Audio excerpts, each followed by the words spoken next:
Yo siempre he pensado que estos filósofos antiguos, leídos a la luz de una especie de tradición occidental, en el academicismo, en la filosofía moderna, en la ilustración que en nombre de la luz y del iluminismo intenta eliminar toda interpretación mística, religiosa, esotérica, espiritual, de la filosofía y reducirla a un mero racionalismo matemático y así entender a Platón como un racionalista o a Empédocles o a los presocráticos también como el paso del mito al logos.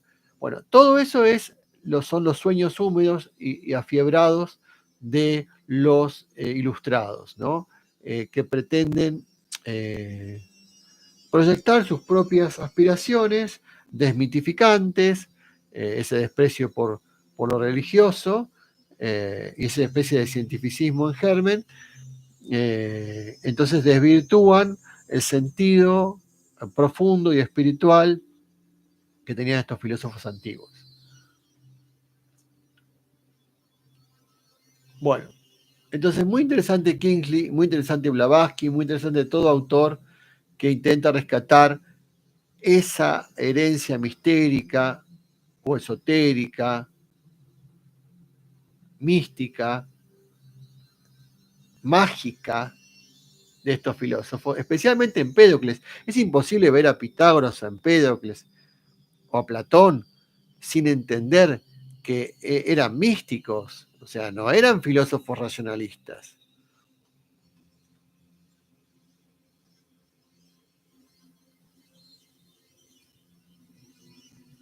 Bueno, cualquier cosa me preguntan, acá está el chat para eso, ¿no? Uh, entonces,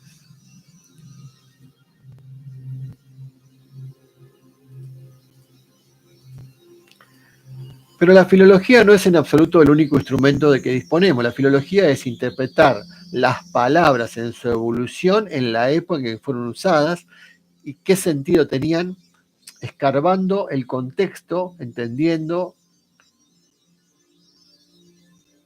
qué sentido quiso darles el autor en el momento en que las usó, y no el que le quieren dar los filósofos posteriores, o los pensadores, o los lectores, o interpretadores.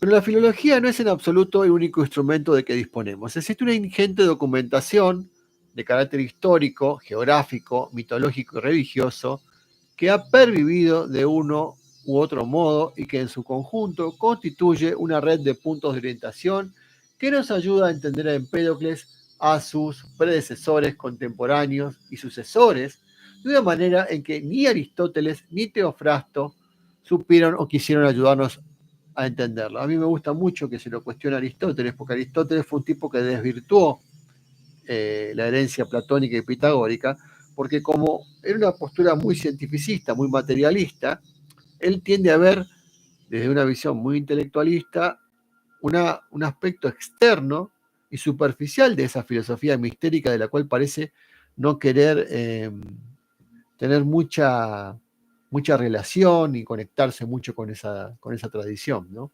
Es como que rompe ahí Aristóteles la tradición, y es lamentable cómo la Iglesia, cuando en el siglo XII lo descubre Aristóteles, en el siglo XIII, lo abraza con tantas ganas y de alguna manera sienta el germen de lo que va a ser la filosofía moderna, tan racionalista, ¿no? Este, digamos, ahí es donde Aristóteles también cobra mucha relevancia, pero lo que pasa es que la interpretación que tiene Aristóteles de todos estos filósofos no es fidedigna, sino que es la mirada que él tenía, cómo él los valoraba y los rescataba.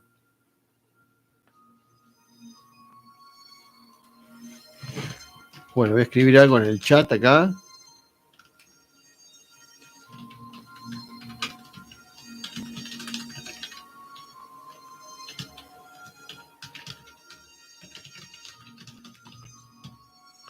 Ahí mando un mensaje a ver si se puede ver.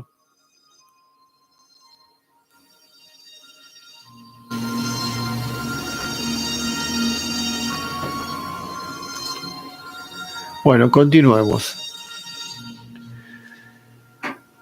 contemporáneos y sucesores, de manera en que ni Aristóteles ni Teofrasto, que fue el discípulo continuador de Aristóteles en el Liceo, supieron o quisieron ayudarnos a entenderlos. El campo de estudio de este libro, dice Kingsley, nos permitirá vislumbrar una nueva perspectiva que a su vez servirá para mostrarnos cuánto podemos todavía aprender acerca no solo de Empédocles, sino también de la tradición pitagórica y el trasfondo de los mitos platónicos. Esta perspectiva nos da acceso también a un sorprendente mundo subterráneo donde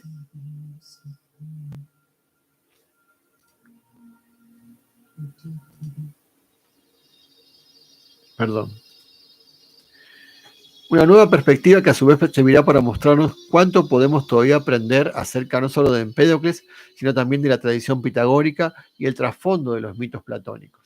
Esta perspectiva nos da acceso también a un sorprendente mundo subterráneo, donde fenómenos que en la superficie parecen aislados y separados, están sin embargo íntimamente relacionados, y donde lo que siempre se ha supuesto fortuito y arbitrario resulta formar parte de una realidad más compleja.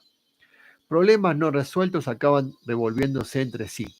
Preguntas sin respuesta aparente acaban respondiéndose por sí mismo. Por eso digo, Platón muchas veces no lo entiende, porque tiene estos diálogos fragmentarios donde se tratan temas aisladamente y a veces no se cierra, o a veces son insinuaciones o mitos y no se entiende cuál era el sistema del pensamiento de Platón. Pero cuando uno después va al neopitagorismo, al neoplatonismo, que surge en el siglo II después de Cristo, tanto en el contexto de la filosofía griega neoplatónica o neopitagórica, como del gnosticismo, como el cristianismo y demás, uno empieza a entender cuál era el trasfondo de lo que en el fondo quería transmitir Platón y que para su tiempo, lo mismo que Pitágoras, no podían decir en forma directa.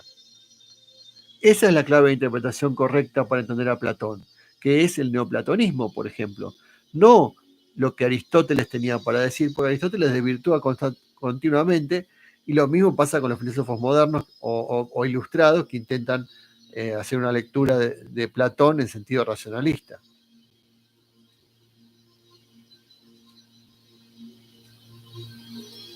Problemas no resueltos acaban resolviéndose entre sí. Preguntas sin respuesta aparente acaban respondiéndose por sí mismas. La afirmación, en definitiva, de que no existen suficientes pruebas que nos permitan entender aspectos de la doctrina de Empédocles, de la tradición pitagórica más temprana o de los orígenes de los mitos platónicos, acaba siendo rebatida, pues las pruebas siempre existieron. Simplemente no se las buscaba de la manera adecuada.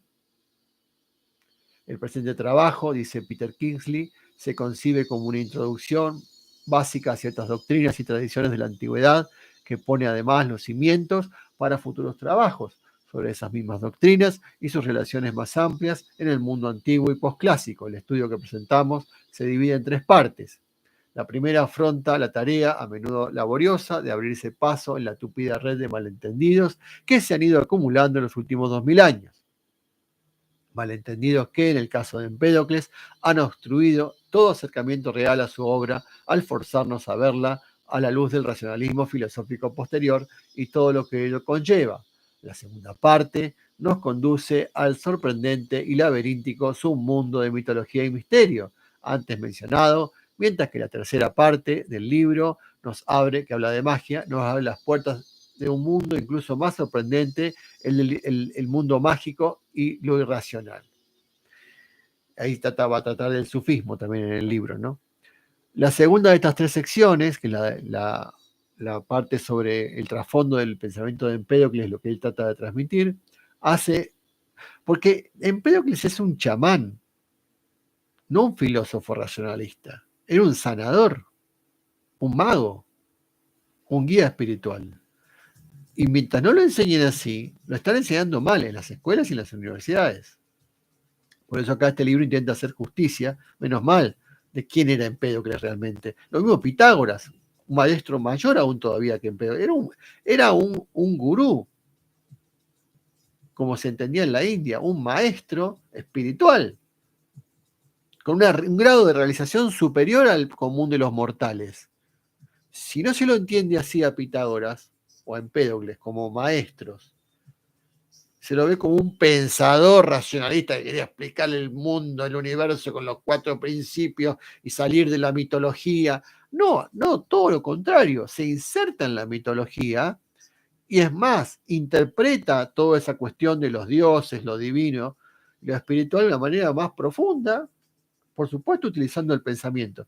Pero esta interpretación del paso del mito al logos es una interpretación ilustrada, donde te dice, no, lo que pasa es que ahora se superó, está superado la mitología. Y de alguna manera, el tiro por elevación de los ilustrados era decir, miren, como ya en el siglo V o siglo VI los presocráticos superaron a los mitólogos con todas estas ideas que tenía Homero y Hesíodo, primitivas, una explicación del caos y el eros y el origen del universo que era completamente primitiva, con esas creencias supersticiosas. Nosotros tenemos una idea mucho más interesante para transmitir a partir de los presocráticos, y por supuesto que culmina en Aristóteles con toda su lógica.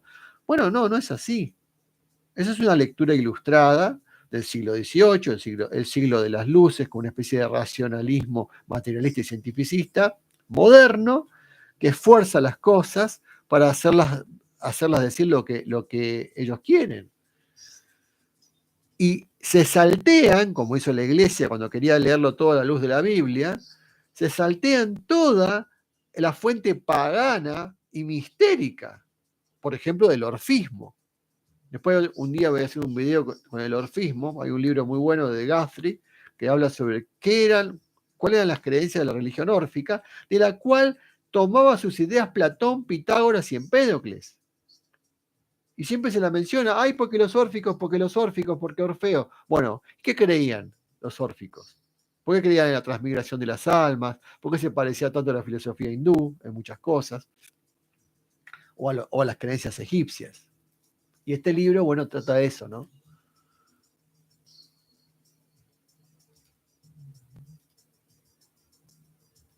Bien. La segunda de estas 3 secciones, dice Kingsley, hace ver la necesidad de que el modo comúnmente aceptado de interpretación del pensamiento de Empédocles sea objeto de profunda revisión.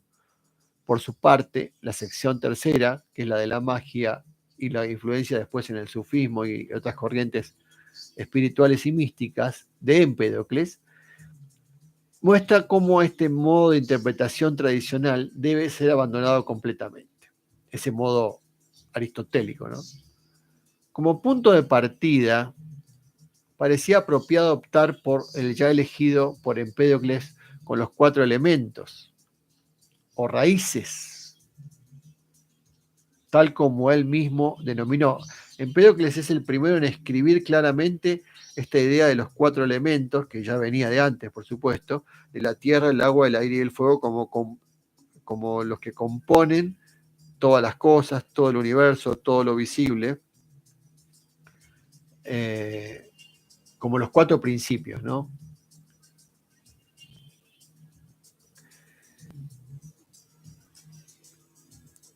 En su poema cosmológico aparecen al principio los 4 elementos, cada uno de los cuales corresponde a una divinidad. Son en realidad divinidades, fuerzas divinas.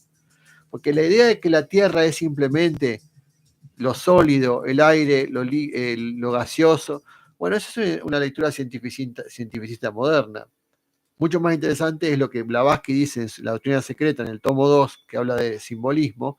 Cuando habla de los 4 elementos, dice, los 4 elementos en realidad son fuerzas divinas. El aéter, el éter, el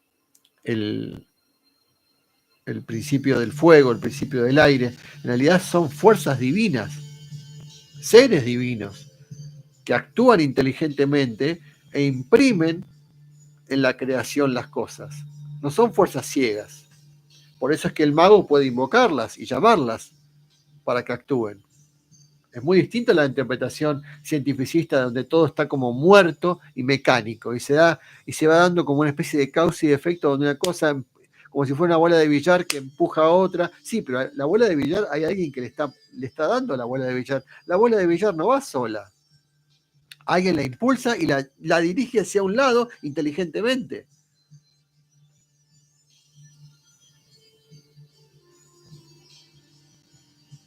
Bueno, cualquier duda me pueden escribir al chat y hacerme preguntas.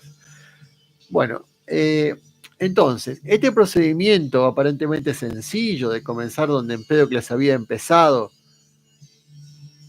y a continuación permitir que sean sus preocupaciones y no las nuestras, modernas, las que determinen el curso de la investigación acerca de lo que él quiso decir o enseñar en su tiempo, puede parecer normal. Se trata con todo de un proceder que merece ser puesto de relieve y al que habremos de volver más adelante.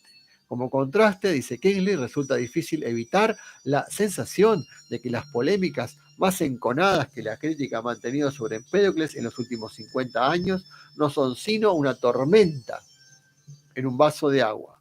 Son, en el fondo, polémicas y controversias que, más que surgir del material relativo a Empédocles de modo espontáneo y natural, han sido impuestas sobre aquel. Se trata además de preguntas de fácil respuesta y las tratamos de manera paciente y atendiendo al propio corpus poético de Empédocles que ha podido conservarse. O sea, los fragmentos de su poema sobre la naturaleza, ¿no?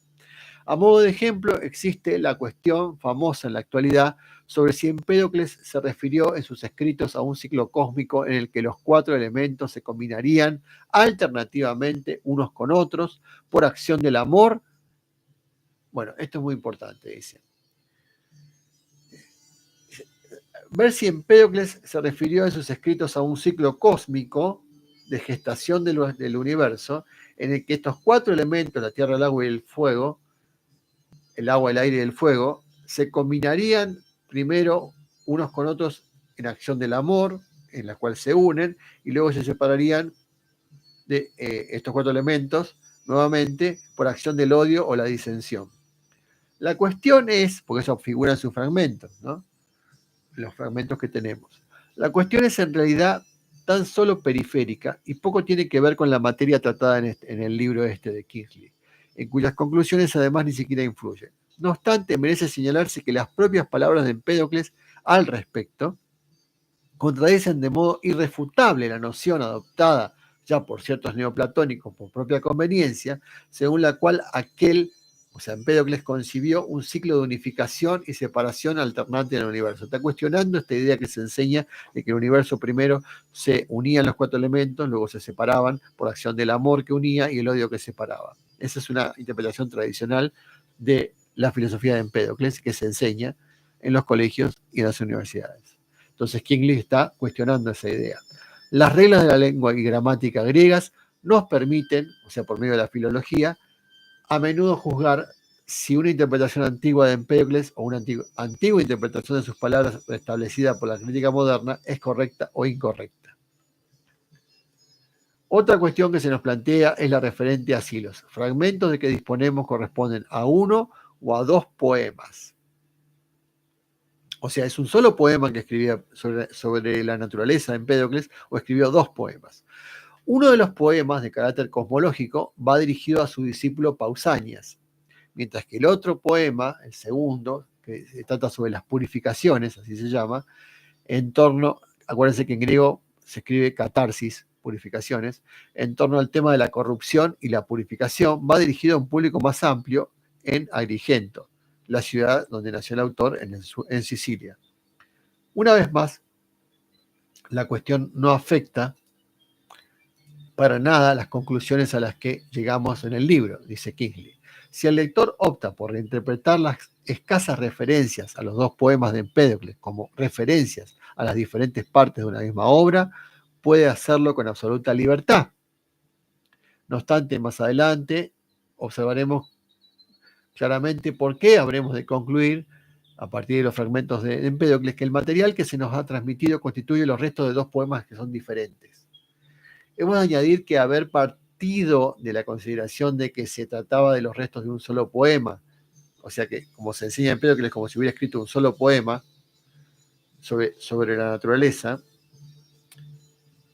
siguiendo la argumentación de aquellos que no ven distinción alguna entre los 2 poemas, una de las principales conclusiones de este libro es precisamente que la insistencia con que la crítica de los últimos 50 años ha propugnado una clara distinción dentro del corpus de fragmentos de Empédocles entre asuntos de carácter filosófico y científico y temas de corte religioso y mitológico, carece completamente de sentido, porque Empédocles en realidad estaba dando un solo mensaje.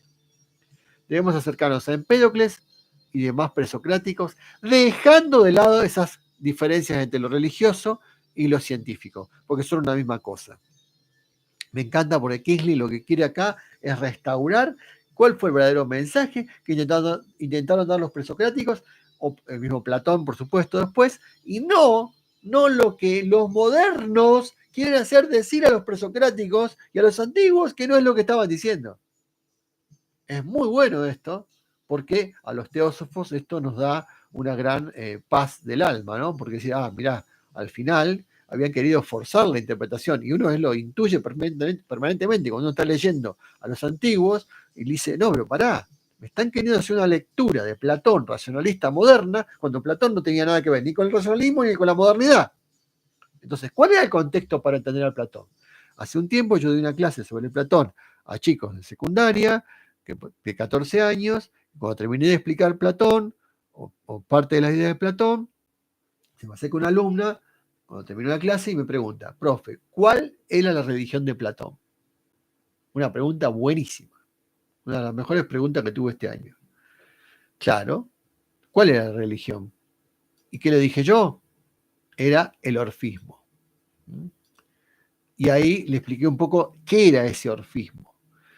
Mientras no entendamos, y los misterios, porque fue iniciado en los misterios de Eleusis. Entonces, si no entendemos los misterios, que eso es lo que quiso hacer Blavatsky con su obra. Ella quiso decir, che, pará, acá han desatendido algo, acá se han olvidado de algo, y esto es culpa de la Iglesia en gran parte, porque la Iglesia, al instalar una lectura cristiana no mistérica, sino cristiana exotérica, o sea, no esotérica, barre con el paganismo y barre con su tesoro más rico, que era toda esa magia, ese ocultismo, esa sabiduría esotérica. Entonces se pierde la clave, dice Blavatsky en el siglo V, cuando se cierra la academia, cuando se termina con las ideas neoplatónicas, que si bien queda un poco latente en la iglesia en algunos pensadores, que después resurge con Juan Escoto Eriúgena, con Meister Eckhart, con Alberto Magno, con muchos místicos, bueno, Nicolás de Cusa, hay un montón de filósofos, por supuesto, que retoman esas influencias, pero es como que siempre se pierde, y solamente las escuelas rosacruces, o templarias, o masónicas, o demás, logran conservar esos principios mágicos, ¿no? Así que es muy importante poder rescatar qué dijeron los antiguos verdaderamente y no qué los modernos quieren decir que dijeron.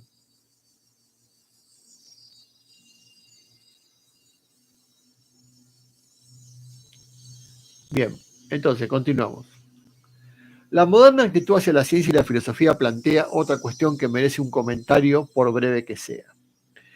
Dice Peter Kingsley. Lo merece porque se refiere a un tema que aparecerá varias veces a lo largo del libro. En 1908, Clara Miller publicó su estudio que se llama Sobre la interpretación de Empédocles. En ese libro relacionaba la filosofía de Empédocles con los primeros balbuceos en el intento de comprensión del universo. Para Millard, se escribe con doble L, Millard, y termina con D, la filosofía de Empédocles pertenecía a una etapa de erráticas tentativas en la que el hombre estaba prácticamente preparado para comprender la distinción fundamental entre mente y materia. Aunque en su infancia intelectual no estuviera todavía plenamente capacitado para ello. Siempre menospreciando a los antiguos, ¿no? Yo estaba hablando con un profe también, me decía, no, bueno, pero los antiguos, porque como que está esa idea de que eran antiguos, eran tontos, fueron superados. Esa es una idea completamente moderna, completamente que surge con el humanismo y el Renacimiento y luego con la Ilustración, la idea de que los antiguos eran tontos, eran ignorantes. Cuando tenés un tipo como Eratóstenes, que en el siglo, bueno, le voy a decir exactamente en qué año vivió Eratóstenes para no incurrir en errores. Eratóstenes. Fíjense, un geómetra griego que en el siglo, tal como me imaginaba si sabía, el siglo III a.C., Eratóstenes calcula la circunferencia de la Tierra, o sea, creo que en 40.000 kilómetros. O sea, en todo caso, bueno, si me equivoco no importa, pero Eratóstenes no se equivocó, casi le pega justo, calcula el radio de la Tierra. O sea, tan tontos eran. Y estamos hablando de la misma época de Empédocles, un poquito después, un siglo después o dos, un siglo después de Empédocles. O sea, no eran ningunos tontos. Lo que pasa es que los modernos se sienten como ese ego superior de decir, no, nosotros ya superamos a la iglesia, superamos a los antiguos y somos todos racionalistas y matemáticos y cientificistas, y entonces nosotros sabemos mucho más del mundo que los antiguos. Ese cuestionamiento de que no saben más lo tiene el retorno de los brujos de Jacques Vergier y Louis Pauwels, que es el retorno de los brujos, ¿no? Plantean la idea de que los antiguos, no los griegos, sino no los sumerios, no los egipcios, sino los atlantes y otras civilizaciones desaparecidas, ya tenían un conocimiento de la ciencia y tenían un conocimiento de la tecnología que incluso les llevaba a tener naves voladoras miles de años antes de Cristo, que eso figura como los vimanas en los escritos hindúes y demás. Entonces, ¿eran todos leyendas de eso? ¿O realmente tuvieron una tecnología que incluso nos superó y una sabiduría que incluso nos superó? ¿Y por qué se perdió? Bueno, por los cataclismos, por muchos procesos que hubo en el medio, ¿no? Entonces, esta idea de subestimar a los antiguos es una idea moderna que es muy interesante porque a partir del siglo XX, con la posmodernidad, con las guerras mundiales, con un montón de cosas, se empezó a cuestionar la idea de progreso. Yo estoy en contra de esa idea de progreso y firmemente la voy a combatir justamente porque yo creo que el progresismo, en muchos aspectos, no es progresismo, sino es decadencia, ¿no? Bajo la luz de la tecnología nos hacen pensar de que hay una superioridad. Pero una persona que tiene mucho dinero, mucho poder, mucha tecnología, no necesariamente es más sabio. El hombre moderno tiene más poder, quizá hasta una mejor economía, una mejor tecnología, pero no es más sabio que los antiguos. Por eso hay que leer a los antiguos, hay que leer a Platón, hay que leer a Empédocles, hay que leer a los hindúes, hay que leer a los egipcios, porque en la medida que los leamos, los leyamos,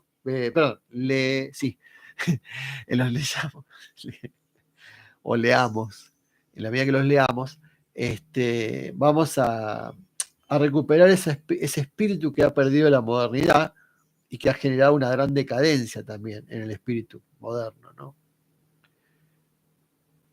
Bueno, continuemos con Kingsley entonces. Si hay alguna pregunta me la pueden realizar y la leo en el chat y veo si puedo responder. Dice, podemos ciertamente disculpar a esta señora Miller por desconocer, dice, que años antes de la publicación de esa monografía escrita por Miller, el soñoliento gigante de la física cuántica, año 1900, había empezado ya a dar señales de vida. En cambio, no existe disculpa alguna para los filólogos clásicos actuales que hacen todavía caso omiso de la evolución de la teoría y práctica científica a lo largo del siglo XX y que continúan investigando sin darse cuenta de que numerosos estudios en la vanguardia de la ciencia contemporánea ya no aceptan que la distinción entre mente y materia represente un acercamiento legítimo a la realidad, no digamos un logro.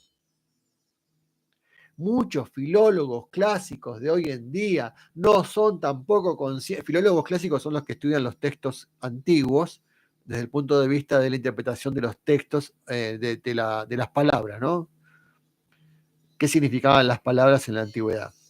Pero acá hay una crítica que hace Kingsley, dice, muchos filólogos clásicos de hoy en día no son tampoco conscientes de que para esos mismos científicos la máxima aristotélica del medio excluido según la cual una cosa puede ser X o no serlo, que decía Aristóteles en la lógica esa que era inamovible, que una cosa puede ser X o no serlo, pero no puede ser las dos cosas a la vez, ya no es válida porque la mecánica cuántica ya lo eliminó la lógica aristotélica, la destruyó.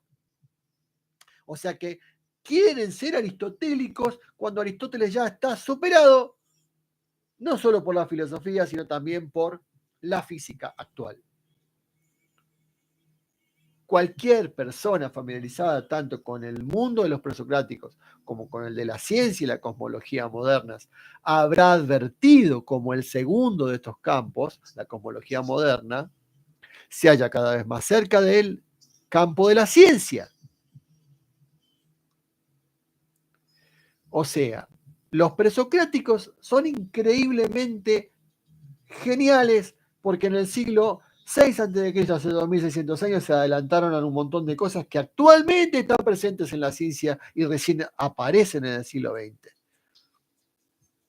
Por ejemplo, Anaximandro.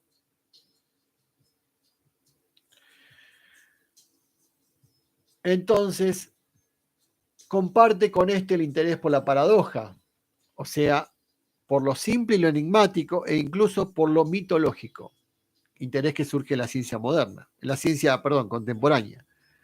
Podemos ir más lejos y afirmar que existen científicos modernos que son conscientes de este regreso a los presocráticos y no se avergüenzan de decirlo, y también a la mística del Tao y al hinduismo, por ejemplo, Frijot Capra, que escribió el libro El Tao de la Física, por ejemplo, donde relaciona la física actual cuántica con los conceptos de Lao Tse en el Tao Te Ching, que era un escritor de la misma época de Empédocles, del siglo V a.C., 6 a.C.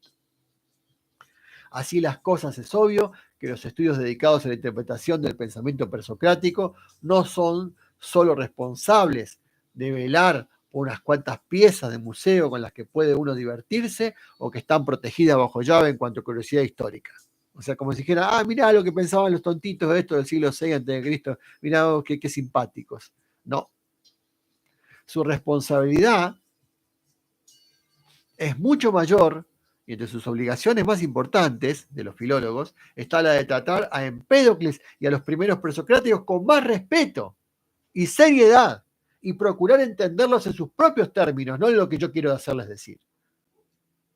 Cualquier esbozo de interpretación de Empédocles y los pitagóricos, según lo expuesto más arriba, no puede descuidar material extranjero simplemente porque haya sido redactado en lenguas diferentes a la griega o a la latina. En la imaginación de muchos estudiosos abundan todavía los mitos relativos a un mundo griego único e independiente, por más que el concepto de panhelenismo, la idea de una Grecia unida, no fuera más que un sueño efímero en la mente de algunos atenienses ambiciosos. Para entender plenamente la compleja realidad de la situación en la cual estaba inserto Presocráticos y Empédocles, es importante, por ejemplo, recordar que las famosas guerras persas de principios del siglo V a.C.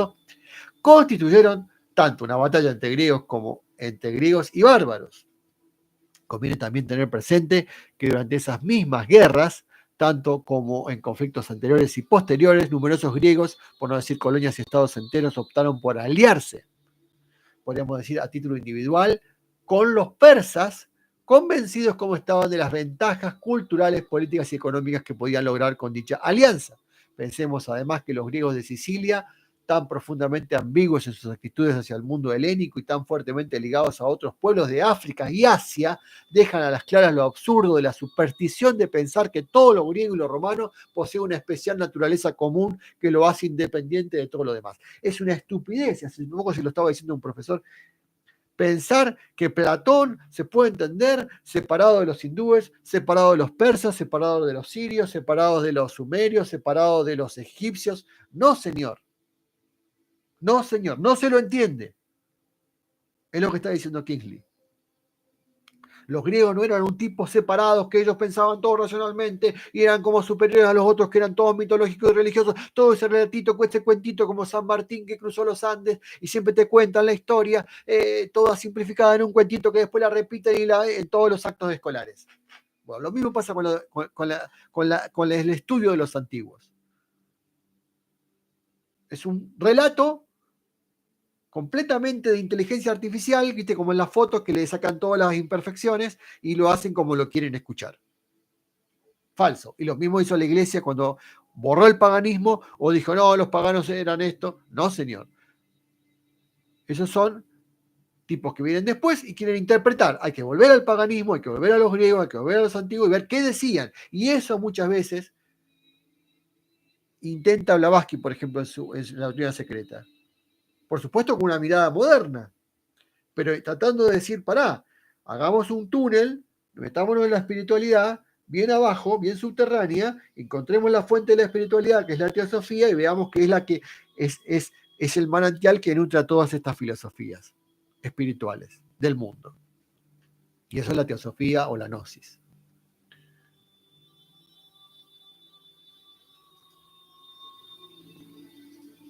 Bueno, ¿alguna pregunta hasta el momento? Entonces, pensar que todo lo griego y lo romano posee una especial naturaleza común, bueno, como si fuera algo aparte de todo ese entorno en el cual estaban insertos, ¿no? En cualquier caso, en este libro hemos prestado solo esporádica atención a la cuestión de la relación entre el mundo griego y la tradición oriental, y ello únicamente cuando era plenamente relevante. ¿Sabe dónde se ve mucho más claramente esa relación con oriental? En Plotino y el neoplatonismo. Uno lee el neoplatonismo y dice, pero estoy leyendo Vedanta Advaita, estoy leyendo a los Upanishads acá. ¿Pero cómo? Bueno, hay que ver de dónde saca esa sabiduría Plotino, el egipcio.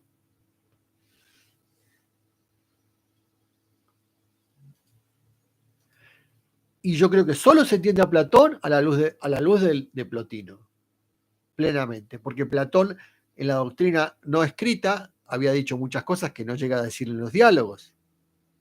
Y esa doctrina no escrita para mí resurge con el neoplatonismo y el neopitagorismo del siglo II después de Cristo. O sea, siglos después se puede hablar abiertamente. Y tal vez hay una influencia en los estoicos también, directa o indirecta, ¿no?